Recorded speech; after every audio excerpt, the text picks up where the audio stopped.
Hi, and welcome again to another episode of The Consistency Queen. My name is Elsa Morgan. Today, I want to talk to you about what it's like to hang around with people who have achieved what you want.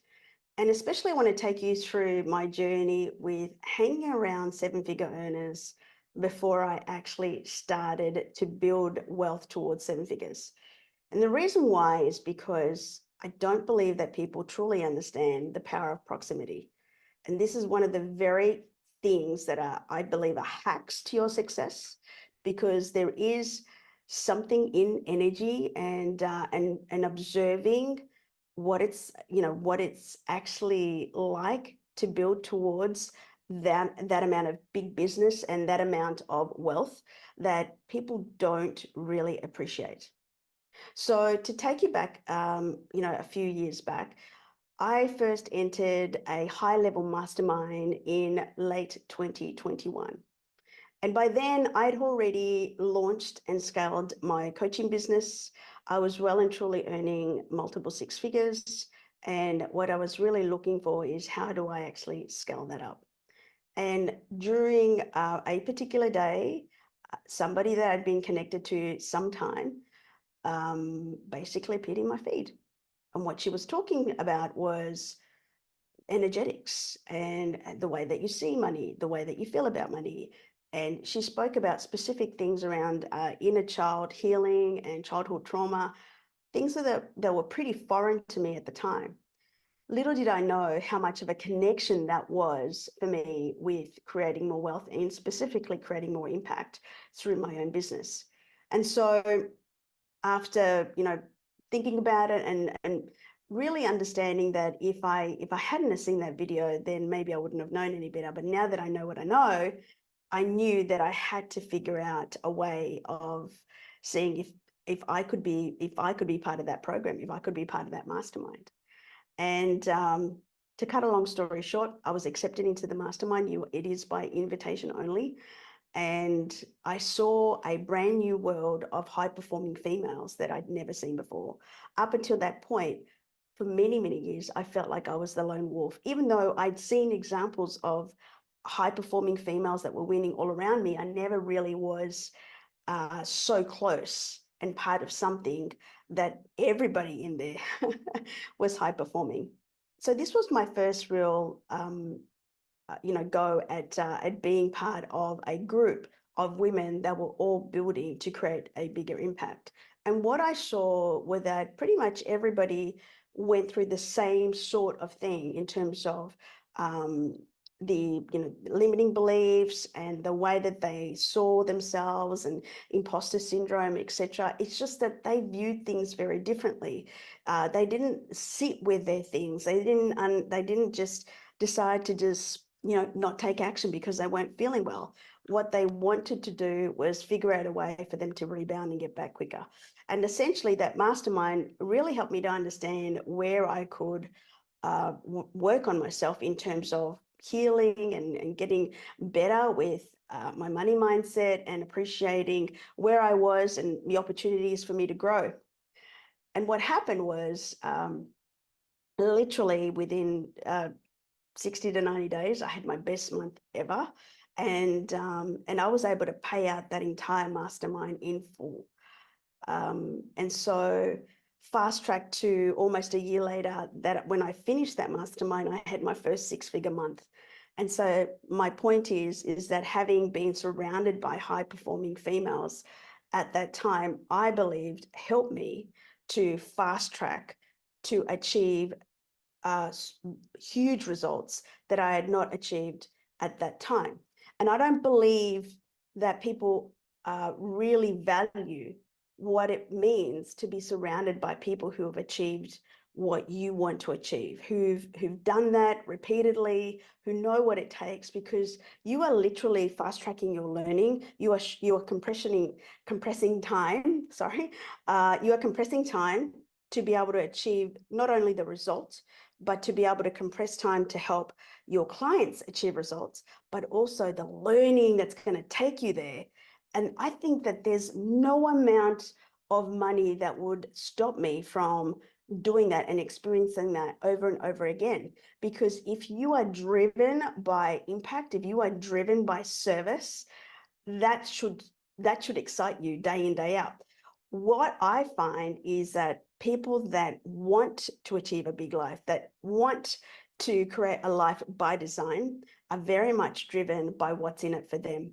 And because they fail to understand that they need to invest in themselves and to have all these learnings and have, to change so much about what they know about themselves and about life and about people to be able to achieve those extraordinary results, that they never ever get to reach their potential. And so there's three things that I have learned since then, because I've gone back into the mastermind late last year, and there's a whole new level of female in there that I didn't even know existed. That it's wild, and I want to share with you my experience in being in this high level container, because it's the best thing that's ever happened to me outside of my family, and I have to be honest with you about that. And I give so much gratitude to my mentor, who believes in me enough to allow me to go again and to learn and expand and from these women who are just incredible. So number one, high performing females and those that have achieved seven figures and beyond, millionaires, they don't sit with the cards that they're played with. They don't sit with the situation at hand and go, woe is me, like everything is happening to me. What they're always thinking about is, how do I fix this? They're always in solution mode. They're always looking for ways to be able to get into to solve the problem. So they never ever sit with the situation and think, you know what, this is not going to work, and I'm throwing up my hands and I'm quitting. They're always looking, okay, this is what we have right now. How do we move from here? What's the pivot? Is there a pivot? Is there a different angle that we're not sure of? Could we maybe rearrange some things and we get a better result? They're always looking for a solution to be able to create a result that's going to get them quicker or even closer to where they want to go. They never sit with their problem. They're always finding ways to find a way, right? And the way that I relate that to real life situations is, I think about the founder of Canva, and I had heard part of her story where she had approached over 100 angel investors. She had, basically was seeking funding for the launch of Canva and to expand it. And so went through this whole process over, I would presume, a number of years or maybe even several months, where she had approached over 100 investors and got no's from every single one of those before she got her yes.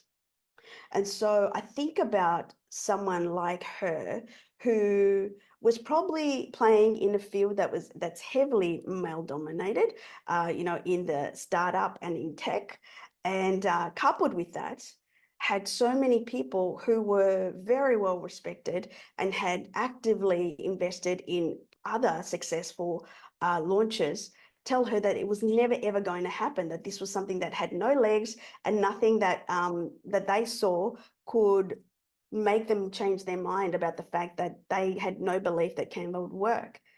But every single time she got a no, then she would go again and she would go again, and maybe adjusted her the way that she presented. Maybe she adjusted maybe some of her slide decks or the things that she had to bring to their attention. And eventually she had someone that believed in her and her vision, and she had someone invest. Now, she could have easily have sat with the first no or the 10th no or the 50th no, and we'd never ever know about Canva. But because she believed in herself enough, she became resourceful and she literally found a way. And this is what millionaires and anybody that's gone beyond millionaire status think about. They don't think about, this is a no, and oh my goodness, like this is such a bad thing, it's such a no. It's never ever nice, of course. We always want to hear yes, but she didn't think about that. She thought, okay, So we have a no here. How do we get better? And that's what millionaires do. That's the way that they think. And when I went back into this mastermind this time around, the women that are in there are just another level. And I'll give you one example. I won't name names, but I will tell you that it's awe-inspiring. And so to see like females who come up with a program and to be able to help more people to build their businesses, and they figure out, hey, what's the best way to market this? What's the best name? And then they say, you know what, I'm going to aim for $1 million a month. And this, I've seen this firsthand, where they say, you know what, there are a lot of people that need my help. I'm going to put something together, I'm going to launch it, and I'm going to aim for $1 million. And to see someone actually go and achieve it is outstanding. Like, it's beyond awe-inspiring. So here's my thing. If you want to achieve those kinds of results, you always have to lead with impact first. You have to always think about how do you go and make this better, so then it's going to create your clients' results faster, or they're going to get results on a consistent basis. Because this is what is a true testament of whether something works or not.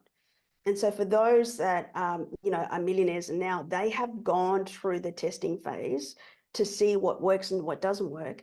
And by the time they launch their thing, like this particular female who knew exactly what was needed, and because she had done all the testing and had done all the research behind it, she could confidently know that this was going to be a successful launch. Very much like Canva, with the founder of Canva, she knew this was needed. And even though only she could see it, at the end of the day, nobody else had to see it, but someone else believed in her vision enough. And so next time that you find yourself in a situation where you receive a no, you get rejected, rather than sitting with the emotion of, I'm just not good enough, this is never going to happen, I want you to flip that and think, how can I get better? How can I make this situation better? What's in it for me in terms of the learning? Like, what's the learning for me right now? And I always say to myself, having gone through this process, is I know that this rejection is showing me that something better is coming along, that there's either a different perspective, a better way, or a better opportunity that's coming along that's going to help me to achieve the result quicker. Means that I'm going to be able to help my clients a lot better, with a better process, etc. So that's the first way, and that's the first thing that I want to bring to your attention is millionaires don't sit with their problems or their no's or their rejections too long. They quickly rebound and they go into solution mode. They go into solution focus. So that's one habit, one way of thinking that you need to adopt if this is the kind of result that you want. Number two is millionaires are not afraid about taking calculated risks in order to get to where they want to go faster. And so, and I can tell you this right now, having built a 7-figure business, is that when I invest in myself, I move faster. Every single time I've invested in myself, I've been able to learn some things that have quickly, like, fastened my own trajectory. And it's because I learn it and I implement. And so some people make the mistake of thinking that the investment is the change, when really it's the information that you go on and then implement. That's the change. So think about when you last had the opportunity to invest in yourself and you really wanted to do it, but you looked at what was required from a monetary point of view and decided not to do it. Did you get very far after that? Did you end up staying where you are right now? Like, is where you are right now where you were 6 months ago, 12 months ago? Because, millionaires and everybody that's achieved beyond that, they think of investing in themselves as a priority. It's a non-negotiable, because they themselves is the number one asset. they need to drive their trajectory. They need to drive their, the ownership and take ownership of their journey. So they don't think about, oh, this is too much, or you know what, I don't have the time, or I don't know whether, I'm going to be able to be ready. Number one, they never ever feel ready. In fact, most people that have gone on to big things know that in order to achieve big goals, you've got to take quantum leaps. And with that is acknowledging that there's a fear factor around that, but you feel the fear and do it anyway. Number two, there is a price to pay for knowledge. And if you are wanting to learn from someone intimately what they've achieved and how they've achieved it, you can't rely on free, because you'll only get small snippets of what they've done or what they've achieved. And then you have to kind of like figure it out, how, the bits and pieces that you don't have. And that's going to give you a very, very patchy result. Whereas millionaires and high performing individuals, they don't want to waste time guessing or trying to figure it out. That just give me the blueprint and I'm going to implement it, and I'm going to keep going until I get there.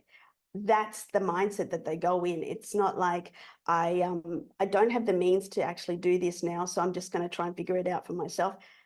Time for them is money. Time means less opportunity to impact the amount of people that they can with what they want to do. So they don't want to waste any time. And in fact, it also shortens the time for them on the other side to do what they really want to do, is maybe travel more with their family or spend more time with their family.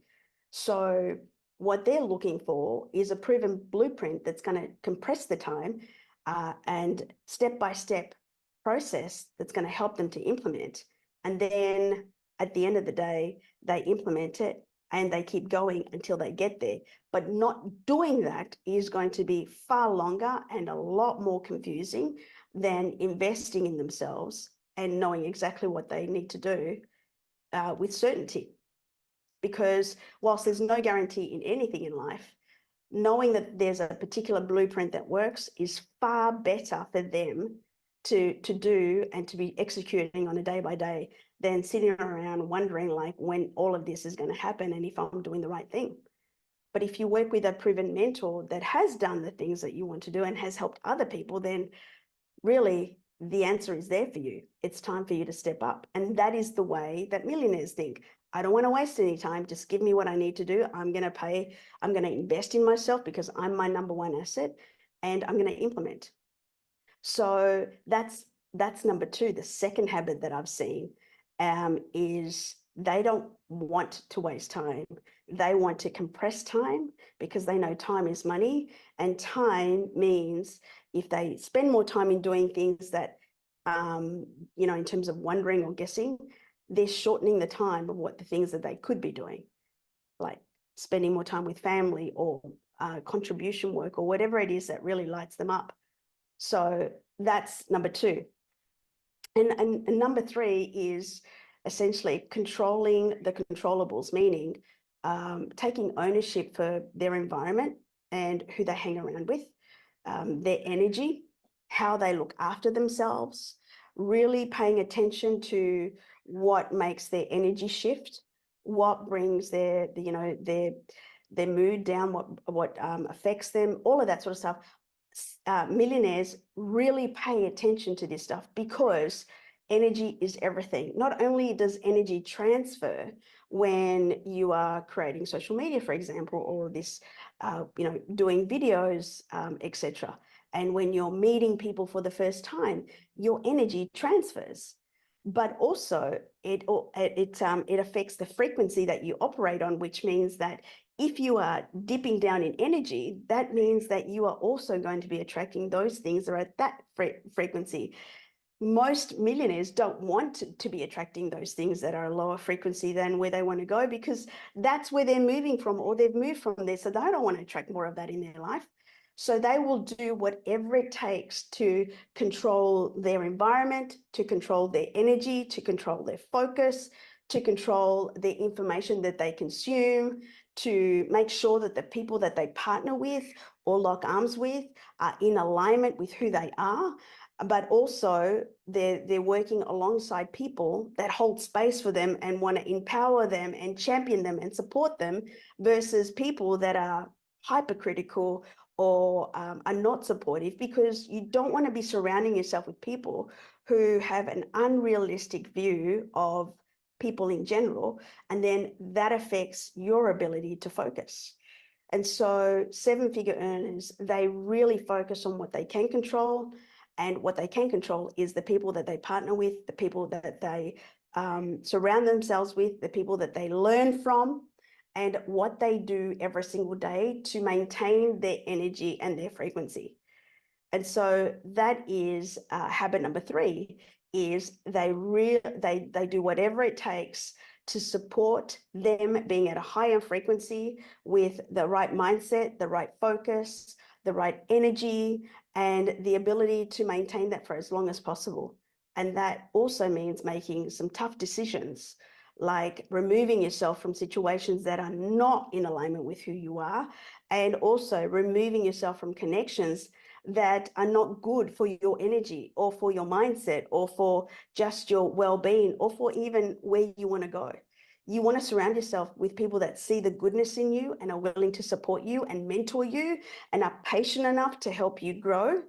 But you also want to remove yourself from people that are hyper, always complaining and stuck in their ways and constantly broke, because that affects your energy as well. So when you look at all 3 things, you can see how they're very, very intentional with their energy, with their mindset, with what they do and the time they spend. And so for me, having adopted these 3 things myself, I now know why for so many years I had been capping my own potential. So I hope that this has helped you to understand where potentially you might be able to grow, where there might be some opportunities for you to get better in terms of your time or your focus or your energy or even the people that you surround yourself with. But herein lies the opportunity for you, is that you too can achieve the things that you want to. It's just a matter of acknowledging where exactly you need to work on first, like what's the area. And so if you would like to partner or lock arms with a mentor that can help you with that, who has gone through that and has built successful businesses, it's time that we have a conversation. And you can head to www.hangwiththequeen.com. You can book yourself in with a call, and I can definitely help you to game plan your next move and potentially lock arms with me, and I can mentor you to your next level. So with that being said, thank you so much for being here. I really value you and appreciate you, and I look forward to seeing you on the next episode of The Consistency Queen. Bye.